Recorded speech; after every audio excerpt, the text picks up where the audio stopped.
It's Joe, and this is my next project. All right, here's the 3-link video. Last week's video said rear 3-link, and we didn't get very far. We only got to making this subframe, this back support, which will hold the rear frame rails, and it'll support the coilovers, but the title of the video had 3-link in it, and we didn't do any 3-linking. Well, this is gonna be 3-link part 1, because we really are. We are gonna connect with this rod here, this rear end, or we're gonna build part of it anyway. First part, today's part, is going to be, we're gonna build a bracket that will mount the front of this to this frame somewhere. Now, what can you imagine that would look like? Bunch of square tube and an angle iron? I don't think so. One part, the back of this heim joint, is gonna connect in here. That's easy enough. I can make that work. And I told you last week that I ordered some stuff out of A&A. I know there's other magazines and other manufacturers that make these brackets, but I just happened to use A&A, and my order came in. And here I was flipping through these magazines. That car really flipped me out when I first saw it. Both of these are pretty cool. But I always wanted one of those. That's a Rat's Glass Speed Star. What a beautiful car. I just like the way I love the way that car's built. Not quite there, and probably a little bit less of a budget. Anyway, getting off subject.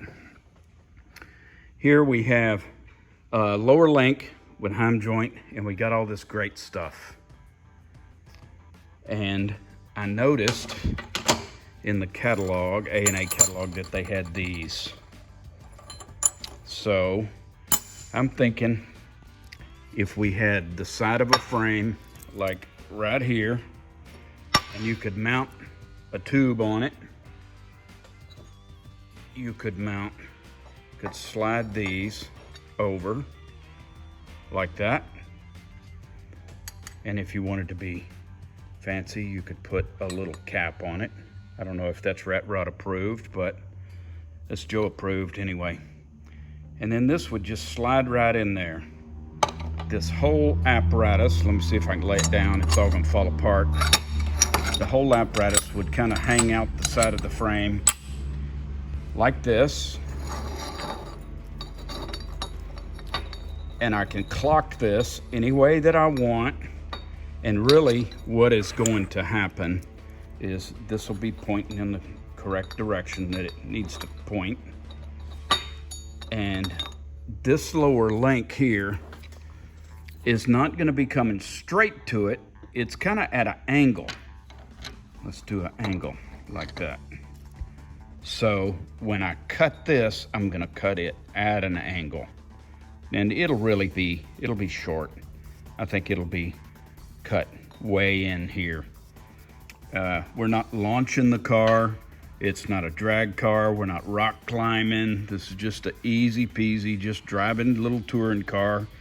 It won't be a wussy, but I think this will be strong enough for it. So I'm gonna make 2 of these right quick, and that's gonna be our lower 3-link. Our front mounts for our lower 3-link. So let's get going. Okay, first thing about getting going is I think we're gonna cap this in. And this is right up my alley, because I can weld it, and I can take my belt sander and sand it off where it looks really nice. And my welds, I have a hard time welding. I've welded for a long time, and I'm thinking I don't see very well. I wear contacts, and one of the contacts is for reading, and one of the contacts is for distance. And I'm thinking that might have something to do with why I don't weld good. It's probably, the real reason is I'm not a very good welder. Anyway, it couldn't hurt a bit if I could actually see. So we're gonna try out that theory. I'm gonna set you up over here and I'll put you on time lapse and you can watch all this. Hang tight.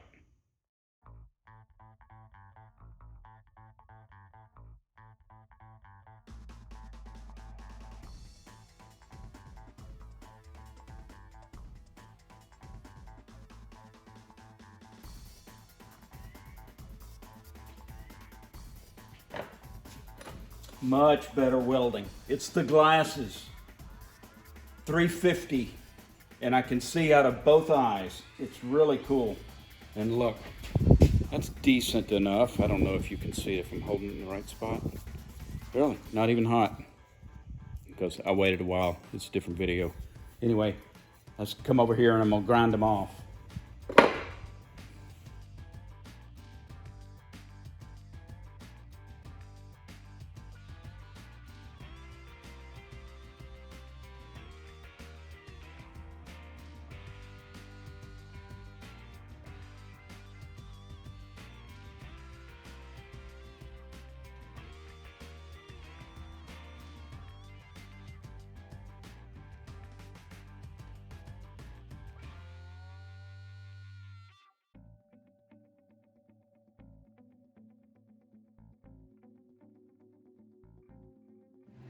All right, there's two. I've got them tacked.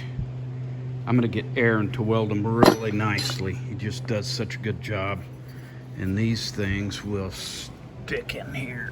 They're gonna stick out. I'll cut them to fit. They're gonna be beautiful. Hey, thanks for tuning in.